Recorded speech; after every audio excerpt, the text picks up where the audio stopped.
Dear students, online class में आपका स्वागत है।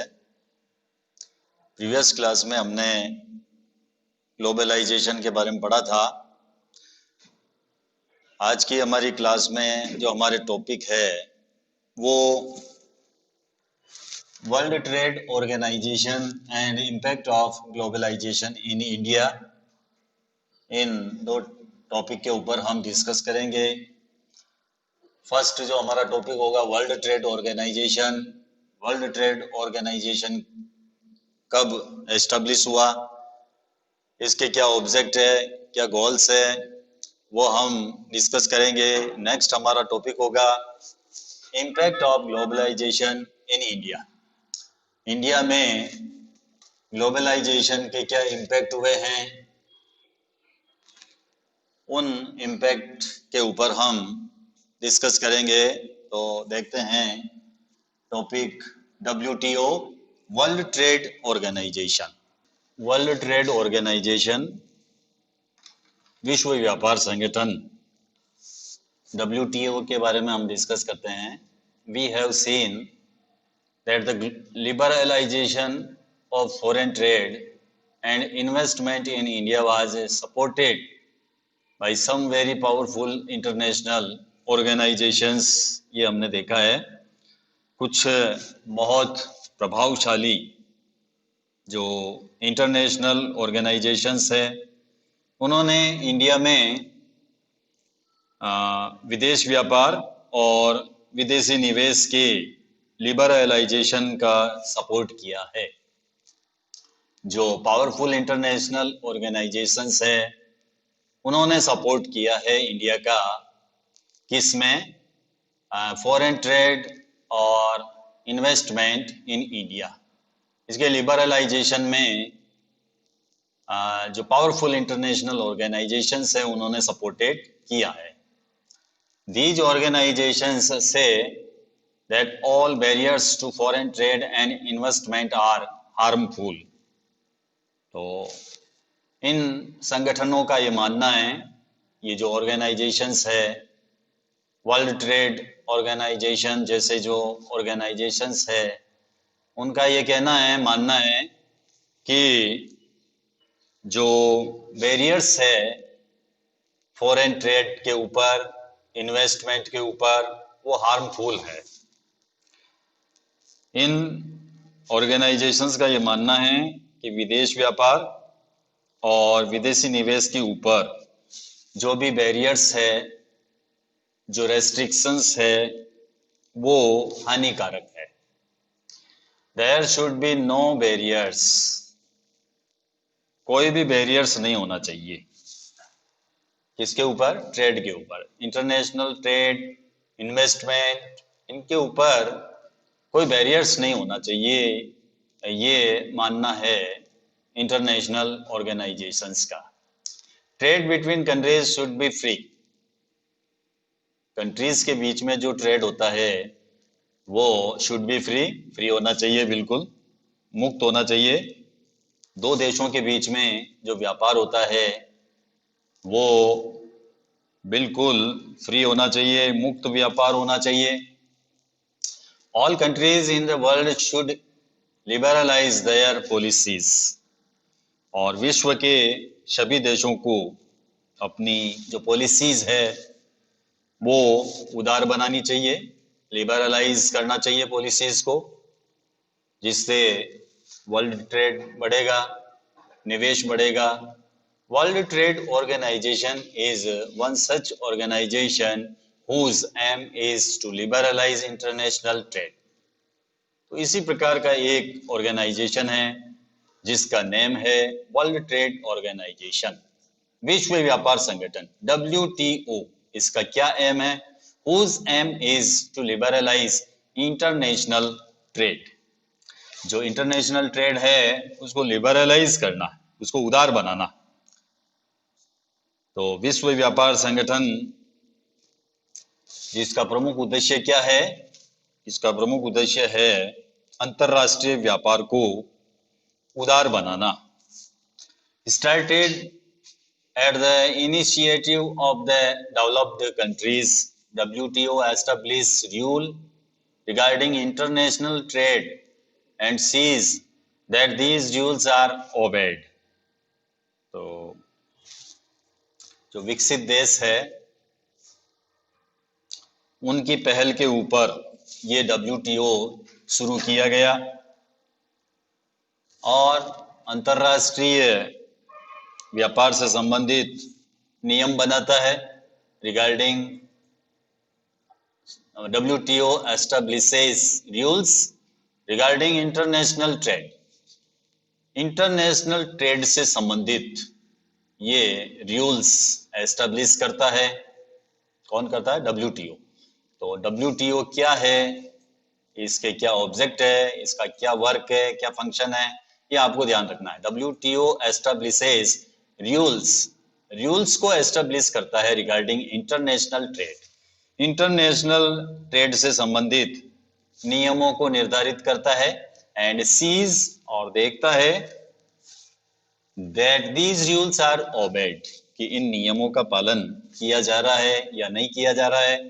जो भी WTO रूल्स एस्टेब्लिश करता है तो उनको देखना कि इन रूल्स का ओबे किया जा रहा है नहीं किया जा रहा है, ये भी WTO का फंक्शंस है। At present 164 countries of the world are currently members of the WTO। तो वर्तमान समय में वर्ल्ड के लगभग 164 जो कंट्रीज है वो विश्व व्यापार संगठन से जुड़े हुए हैं, इसके मेंबर्स है, इसके सदस्य है। तो ये भी आपको ध्यान रखना है। At present 164 countries of the world are currently members of the WTO। विश्व व्यापार संगठन के अभी वर्तमान में 164 देश सदस्य देश है, इसके मेंबर्स है। दो WTO is supposed to allow free trade for all। यद्यपि WTO सभी देशों को मुक्त व्यापार की सुविधा देता है, फ्री ट्रेड की सुविधा देता है, सपोज करता है इन प्रैक्टिस। लेकिन अगर हम प्रैक्टिस में देखें, अगर हम व्यवहार में देखें, it is seen that the developed countries have unfairly retained trade barriers। अगर हम व्यवहार में देखें तो ये पाया गया है कि जो डेवलप्ड कंट्रीज है उन्होंने अनुचित ढंग से जो ट्रेड बैरियर्स है उनको अभी भी बरकरार रखा है, रिटेन रखा है। जो विकसित देश है, डेवलप्ड कंट्रीज है, have unfairly retained trade barriers. उन्होंने अभी भी जो ट्रेड बैरियर्स है उनको अभी भी बरकरार रख रखा है। ऑन दैट अदर हैंड, और अगर हम दूसरी तरफ देखें, WTO rules have forced the developing countries to remove trade barriers। अगर हम दूसरी तरफ देखें, अदर हैंड, WTO के नियमों ने जो डेवलपिंग कंट्रीज है उनके व्यापार अवरोधों, जो ट्रेड बैरियर्स है, व्यापार अवरोधक है, उनको हटाने के लिए विवश किया है। तो दूसरी तरफ जो डेवलपिंग कंट्रीज है वहाँ जो ट्रेड बैरियर्स है उनको रिमूव करने के लिए फोर्स किया है। जबकि दूसरी तरफ हम देखें तो डेवलप कंट्रीज ने अभी भी जो है अनफेयरली रिटेन ट्रेड बैरियर्स। जो डेवलप्ड कंट्रीज हैं उन्होंने तो ट्रेड बैरियर्स को रिटेन रख रखा है, जबकि दूसरी तरफ WTO रूल्स हैव फोर्स, जो WTO रूल्स है उनके अनुसार जो डेवलपिंग कंट्रीज है उनको ट्रेड बैरियर्स को रिमूव करने के लिए फोर्स किया है। An example of this is the current debate on trade in agricultural product. इसका एक एग्जाम्पल कृषि उत्पादों के व्यापार पर वर्तमान समय में जो डिबेट है वो इसका एक एग्जाम्पल है। डिबेट ऑन ट्रेड प्रैक्टिस, व्यापार व्यवहारों के ऊपर डिबेट, वाद विवाद। व्यापार जो ट्रेड प्रैक्टिस है उनके ऊपर किस प्रकार डिबेट की गई है वो हम देखते हैं। You have seen in chapter 2 में आपने देखा that the agriculture sector provides the bulk of employment, ये आपने देखा है। एग्रीकल्चर सेक्टर्स जो है वो काफ़ी मात्रा में एम्प्लॉयमेंट्स प्रोवाइड करवाता है and significant portion of the GDP in India. और एग्रीकल्चर का इंडिया की जो जीडीपी है उसमें भी काफ़ी सिग्निफिकेंट पोर्शंस जो है वो इसमें प्रदान करता है। काफ़ी हिस्सा सकल घरेलू उत्पाद का काफ़ी भाग कृषि क्षेत्र प्रदान करता है। Compare this to a developed countries such as the US with the share of agriculture in GDP at 1%. अगर हम इसकी तुलना विकसित देशों के साथ में करें जैसे अमेरिका, तो अमेरिका के समस्त सकल घरेलू उत्पाद में कृषि का जो हिस्सा है वो मात्र 1% है। And its share in total employment tiny 0.5%। अगर हम एम्प्लॉयमेंट की बात करें तो केवल 0.5% जो है एग्रीकल्चर सेक्टर्स एम्प्लॉयमेंट प्रदान करता है। And yet this very small percentage of people who are engaged in agriculture in the US receive massive sums of money from the US government for production and for exports to other countries. फिर भी America के कृषि क्षेत्र में कार्यरत इतने कम प्रतिशत लोग भी अमेरिकी गवर्नमेंट से प्रोडक्शन और दूसरे देशों को निर्यात करने के लिए बहुत अधिक धनराशि प्राप्त करते हैं गवर्नमेंट से। Due to this massive money, इस मैसिव मनी के कारण यानी भारी मात्रा में धनराशि के कारण, मैसिव मनी का मतलब due to this massive money that the receive, जो वो प्राप्त करते हैं, US farmers can sell the farm products at abnormally low prices. तो इस भारी धनराशि के कारण अमेरिकी किसान अपने जो कृषि प्रोडक्ट है उनको असाधारण रूप से कम कीमत पर बेच सकते हैं, लो प्राइसेस के ऊपर। The surplus farm product are sold in other countries' markets at low prices, adversely affecting farmers in these countries. और इसके अलावा जो इन देशों के फार्मर्स को बुरी तरह से अफेक्टेड करते हैं। Developing countries are therefore asking the developed country governments, we have reduced trade barriers as per WTO rules. यही कारण है कि जो डेवलप्ड जो कंट्रीज है, जो डेवलपिंग कंट्रीज है, विकासशील जो देश है, विकसित देशों की गवर्नमेंट से सवाल कर रहे हैं। क्या सवाल कर रहे हैं? We have reduced trade barriers as per WTO rules, कि हम विश्व व्यापार संगठन के जो नियम है उनके अनुसार व्यापार अवरोधकों यानी ट्रेड बैरियर्स को कम कर दिया है। But you have ignored the rules of WTO, लेकिन आपने WTO के जो रूल्स है उनको इग्नोर किया है। ये कौन कह रहे हैं? Developing countries. जो विकासशील देश है वो सवाल कर रहे हैं कि हमने जो WTO के रूल्स के मुताबिक ट्रेड बैरियर्स को रिड्यूस किया है, लेकिन आपने जो WTO के रूल्स है उनको हमेशा इग्नोर किया है, उनको उपेक्षित किया है, उनके नियम को आपने नहीं माना। And have continue to pay your farmers vast sums of money. और इसके अलावा अपने फार्मर्स को भारी धनराशि देना लगातार आपने चालू रखा है। You have asked our governments to stop supporting our farmers but you are doing so yourselves.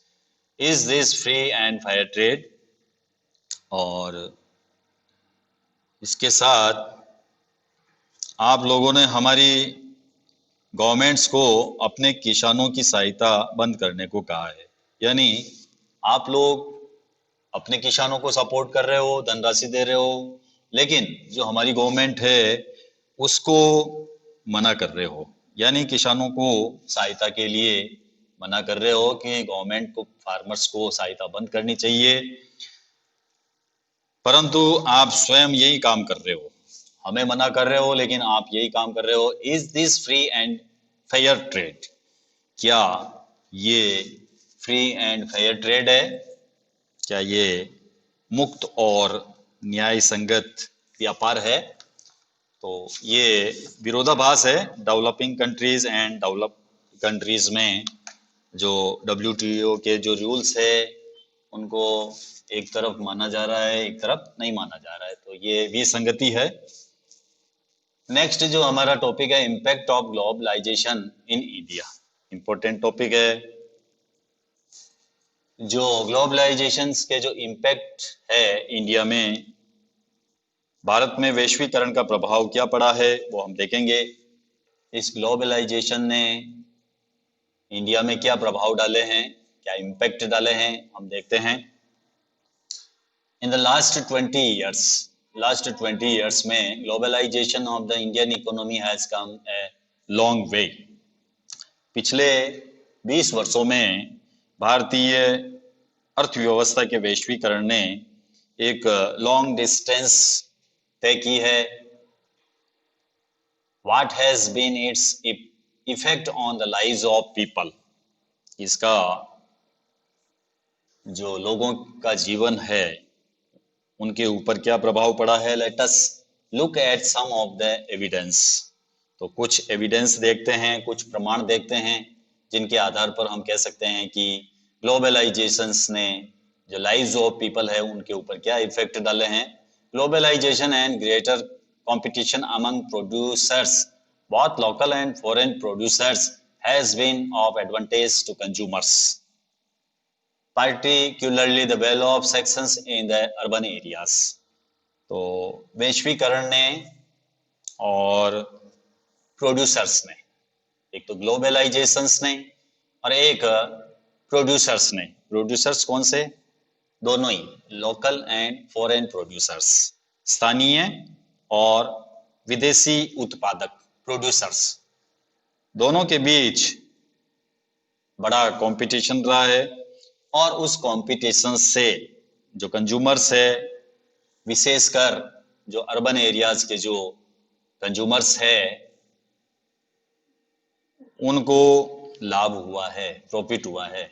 जो वेल ऑफ सेक्शंस है, particularly in the urban areas के जो वेल ऑफ सेक्शंस है उनको इस कंपटीशन से फायदा हुआ है। किसके कंपटीशन से? ग्लोबलाइजेशन एंड प्रोड्यूसर्स, दोनों के बीच में। ग्लोबलाइजेशन प्रोड्यूसर्स के बीच में जो ग्रेटर कंपटीशन हुआ है। अब प्रोड्यूसर्स कौन से? बहुत लोकल एंड फॉरेन प्रोड्यूसर्स, दोनों ही, foreign producers and local producers. इनके कंपटीशन से जो कंज्यूमर्स है उनको लाभ हुआ है, कंज्यूमर्स को जो है फायदा हुआ है। Particularly the well off sections in the urban areas, urban areas के जो वेल ऑफ सेक्शंस है उनको विशेषकर इसका फायदा मिला है। There is greater choice before these consumers who now enjoy improved quality and lower prices for several products. तो कैसे फायदा हुआ है इसको? इन कंज्यूमर्स के सामने पहले से अधिक ऑप्शंस जो है वो इनके सामने हैं और वे अब अनेक प्रोडक्ट की उत्कृष्ट गुणवत्ता और कम कीमत से लाभान्वित हो रहे हैं।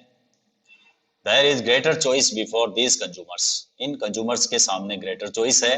वो नाउ एंजॉय इम्प्रूव क्वालिटी, एक तो अच्छी क्वालिटी और lower prices of several product. जो सेवरल प्रोडक्ट है उनकी इम्प्रूव क्वालिटी से, लोअर प्राइसेस से वो क्या हो रहे हैं? इंजॉय हो रहे हैं, यानी फायदा पहुंच रहा है उनको। एज ए रिजल्ट, इसके परिणाम स्वरूप क्या हुआ है? These people today enjoy much higher standards of living than was possible earlier. तो अब क्या हुआ है?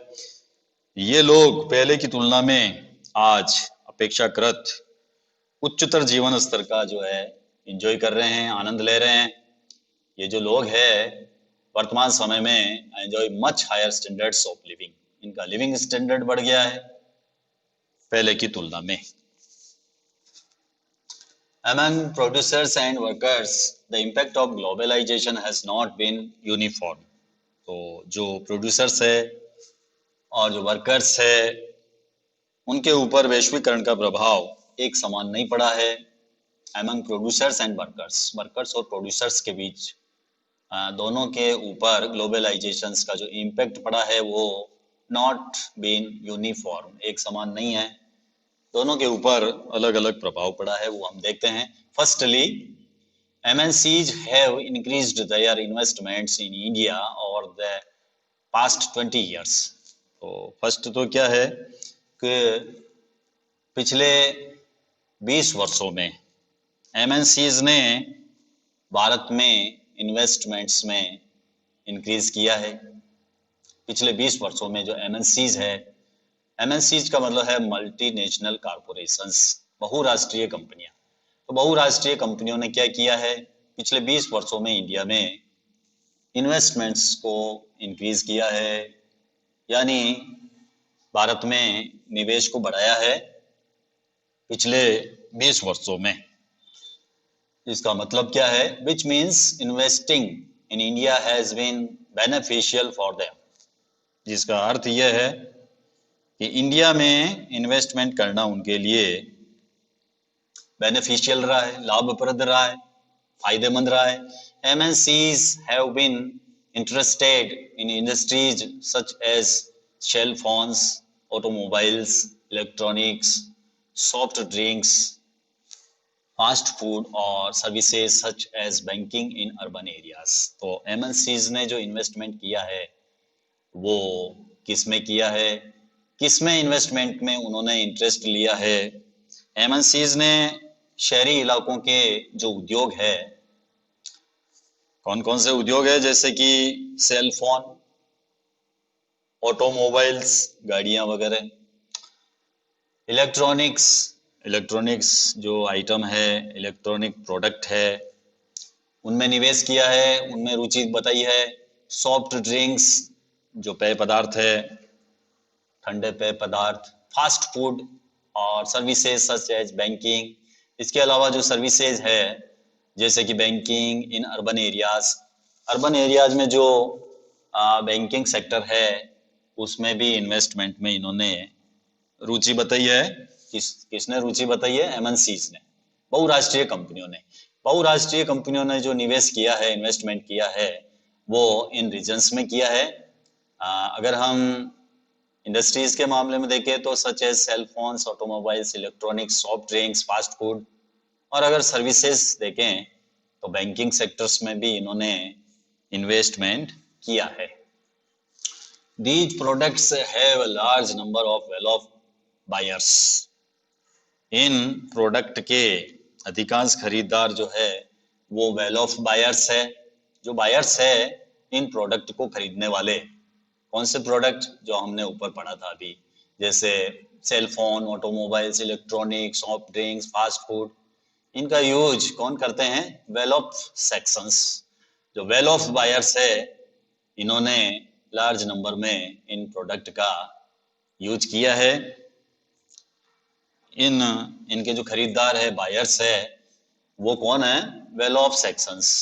जो धनिक वर्ग है, संपन्न वर्ग है, वो इन प्रोडक्ट के बायर्स है, इनके खरीदार है। In these industries and services now job have been created.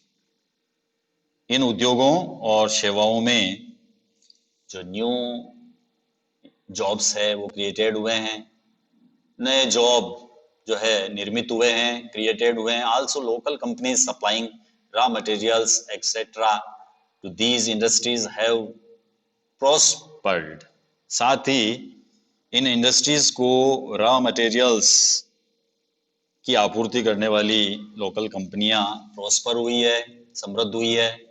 जो लोकल कंपनीज है जो मटेरियल्स को सप्लाई करती है वो भी इससे प्रोस्पर हुई है, समृद्ध हुई है, यानी उनको भी फायदा हुआ है। जो लोकल कंपनीज है उनको भी MNCs की वजह से फायदा हुआ है। नेक्स्ट हम देखते हैं steps to attract foreign investment. विदेशी निवेश आकर्षित करने के लिए उठाए गए स्टेप्स, कदम। विदेशी निवेश को आकर्षित करने के लिए कौन कौन से स्टेप्स उठाए गए वो हम देखते हैं। इन रिसेंट ईयर्स में the central and state governments in India are taking special steps to attract foreign companies to invest in India. तो रिसेंट ईयर्स में जो सेंट्रल गवर्नमेंट है, जो स्टेट गवर्नमेंट है, उन्होंने भारत में इन्वेस्टमेंट के लिए विदेशी कंपनियों को आकर्षित करने के लिए स्पेशल स्टेप्स उन्होंने उठाए हैं, विशेष कदम जो है उन्होंने उठाए हैं। Industrial zones called special economic zones, SEZ, जो विशेष औद्योगिक क्षेत्र है उनको हम कहते हैं सेज। सेज की स्थापना की है। अब गवर्नमेंट ने कौन कौन से स्टेप्स उठाए हैं वो हम पढ़ रहे हैं। कौन कौन से जो स्टेप्स है वो फॉरेन इन्वेस्टमेंट को अट्रैक्ट करने के लिए उठाए हैं। ये आ सकता है, क्वेश्चन बन सकता है कि कौन कौन से स्टेप्स जो है गवर्नमेंट ने उठाए हैं to attract foreign investment. Foreign investment को अट्रैक्ट करने के लिए गवर्नमेंट ने कौन कौन से स्टेप्स जो है वो टेकिंग लिया है। तो स्पेशल जो स्टेप्स उठाए हैं to attract foreign companies to invest India, हमारे भारत में जो फॉरेन कंपनीज है उनको लाने के लिए या इन्वेस्टमेंट करने के लिए जो स्टेप्स उठाए हैं उनमें सबसे पहले है इंडस्ट्रियल जोन्स एस्टेब्लिश किए हैं, सेज की स्थापना की है। अब सेज क्या है? Called special economic Jones. इसके बारे में आगे बढ़ेंगे हम, क्या होते हैं ये स्पेशल इकोनॉमिक जोन्स। जहाँ पर व्यापार के लिए सारी सुविधाएं इंडस्ट्रीज को दी जाती है, इलेक्ट्रिसिटी हो, वाटर हो, वर्कर्स हो, लैंड हो। तो जहाँ पर इंडस्ट्रीज को ये सारी सुविधाएं अवेलेबल करवाई जाती है उस प्लेस को हम सेज कहते हैं, स्पेशल इकोनॉमिक जोन्स। तो इंडस्ट्रियल जोन्स, सेज जो होता है इंडस्ट्रियल जोन्स होता है, औद्योगिक क्षेत्र होता है, औद्योगिक रीजन्स होते हैं जिनको हम सेज कहते हैं। आर बिगिंग सेटअप, इनको सेटअप किया गया। सबसे पहले तो ये स्टेप उठाया गया, औद्योगिक क्षेत्रों की स्थापना, औद्योगिक क्षेत्रों की स्थापना की जा रही है। SEZ are to have world class facilities. अब सेज क्या है? विश्व स्तरीय सुविधाएं यहाँ पर अवेलेबल होती है। SEZ are to have world class facilities. जो वर्ल्ड क्लास फैसिलिटीज है वो इन रीजन्स को दी जाती है। Electricity, water, roads, transport, storage, recreational and educational facilities. तो सेज क्या है? तो आपके आ सकता है सेज, व्हाट इज सेज? तो industrial zones called special economic zones are being set up. SEZ are to have world, यहाँ से आपको इसका आंसर देना है।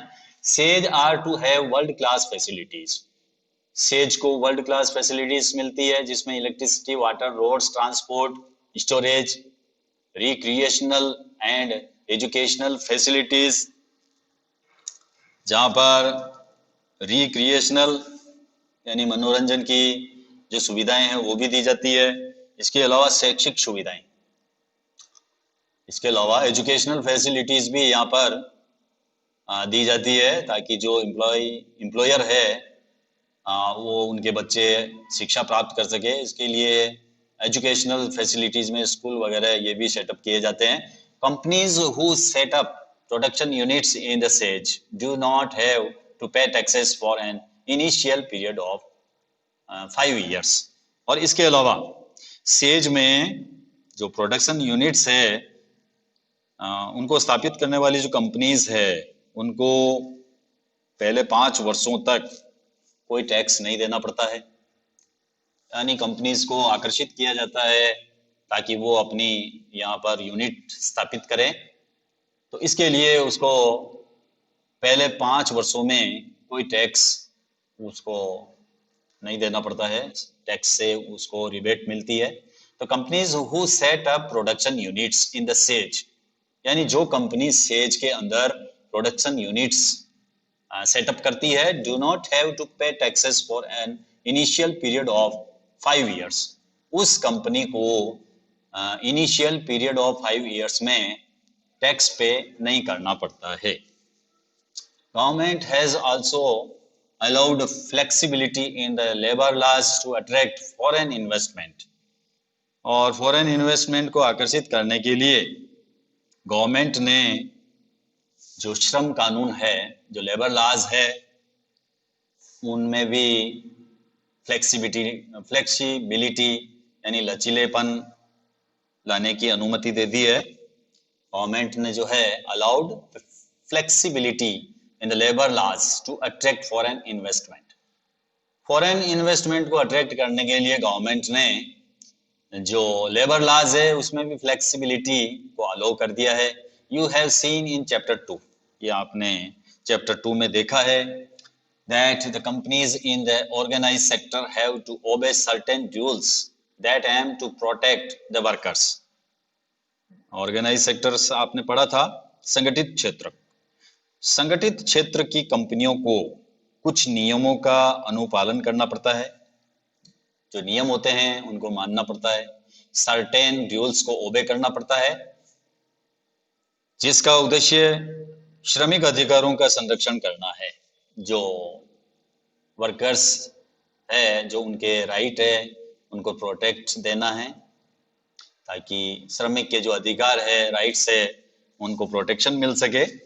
इसलिए क्या किया जाता है, ऑर्गेनाइज सेक्टर्स में सर्टेन रूल्स को ओबे किया जाता है। इन द रिसेंट ईयर्स, हाल के वर्षों में, the government has allowed companies to ignore many of this.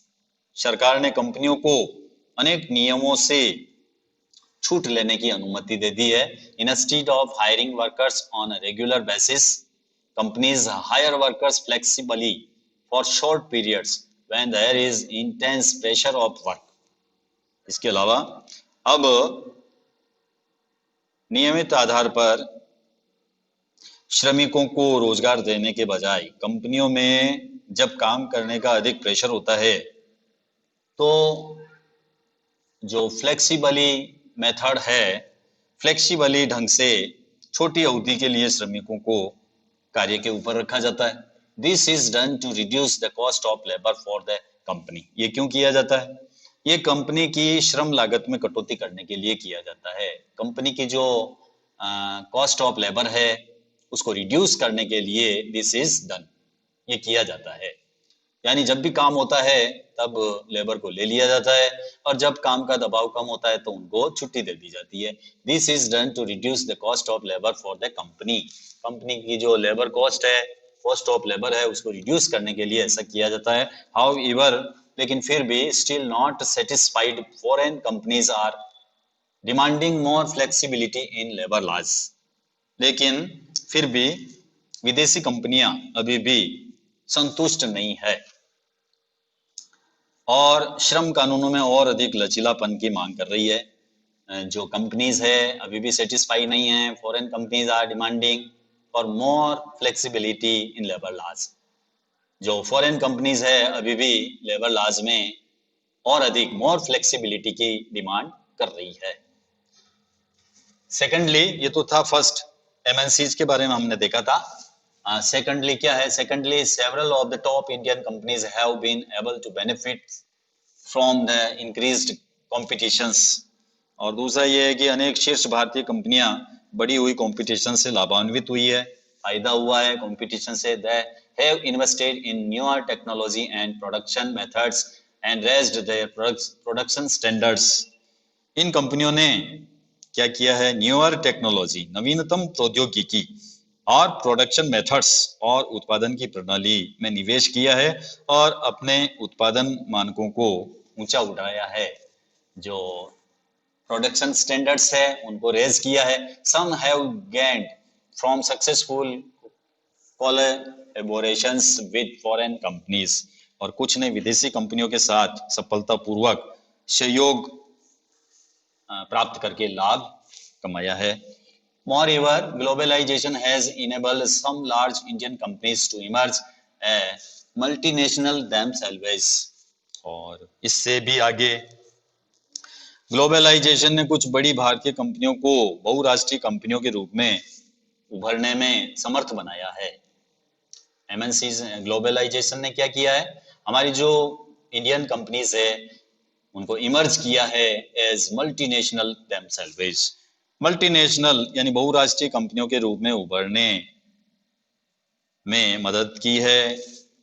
Tata Motors automobiles की है, टाटा मोटर्स गाड़ियों की जो कंपनी है, टाटा मोबाइल्स, इन्फोसिस आईटी क्षेत्र की है, Infosys information technology, Ranbaxy medicines की है, एशियन पेंट्स जो पेंट्स है उसकी कंपनी है एशियन पेंट्स, सुंदरम फास्टनर्स ये नट एंड बोल्ट की कंपनी है, नट बोल्ट की कंपनी है। Are some Indian companies which are spreading their operations world wide. तो बहुत सारी हमारी इंडियन कंपनीज है जिन्होंने क्या किया है, विश्व स्तर पर अपने क्रियाकलापों का स्प्रेडिंग किया है, प्रचार किया है। Globalization has also created new opportunities for companies providing services, particularly those involving IT. और इसके अलावा ग्लोबलाइजेशन ने क्या किया है, ग्लोबलाइजेशन ने जो सेवा प्रदाता कंपनियां हैं, सेवा प्रदान करने वाली जो कंपनियां हैं, विशेष करके आईटी क्षेत्र की, सूचना और संचार प्रौद्योगिकी वाली कंपनियों के साथ नए अवसरों का सृजन किया है। Created new opportunities for companies providing services, particularly those involving IT. The Indian company producing a magazines for the London-based company and all centers are some examples. और इसके अलावा भारतीय कंपनी द्वारा लंदन में कंपनी के लिए पत्रिका का प्रकाशन और कॉल सेंटर्स, इनके उदाहरण हमने पहले पढ़े थे।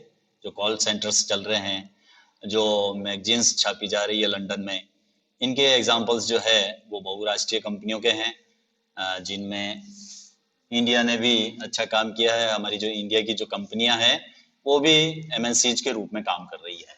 Besides a host of services such as data entry, accounting, administrative tasks, engineering are now being done cheaply in countries such as India and are exported to the developed countries. और इसके अलावा आंकड़ा प्रविष्टि, लेखाकरण, प्रशासनिक कार्य, इंजीनियरिंग, इस प्रकार की सेवाएं हैं जो भारत जैसे देश में अब सस्ते रूप से अवेलेबल है और विकसित देशों को एक्सपोर्ट भी की जा रही है। इस प्रकार की जो सेवाएं हैं, कौन कौन सी, डाटा एंट्री की सेवाएं हैं, अकाउंटिंग, एडमिनिस्ट्रेटिव टास्क, इंजीनियरिंग, ये इस प्रकार की जो सेवाएं हैं वो सस्ते रूप में चीपली इन कंट्रीज, हमारे देश में चीपली अवेलेबल है। और इस प्रकार की जो सेवाएं हैं such as India and are exported to the developed countries, और डेवलप्ड कंट्रीज में भी इस प्रकार की सर्विसेज को एक्सपोर्टेड किया जा रहा है। तो इस प्रकार जो है हमारा चैप्टर यहीं पर, टॉपिक जो है हमारा यहीं इसका एंड होता है। मिलते हैं नेक्स्ट टॉपिक के साथ में। Thank you, have a nice day.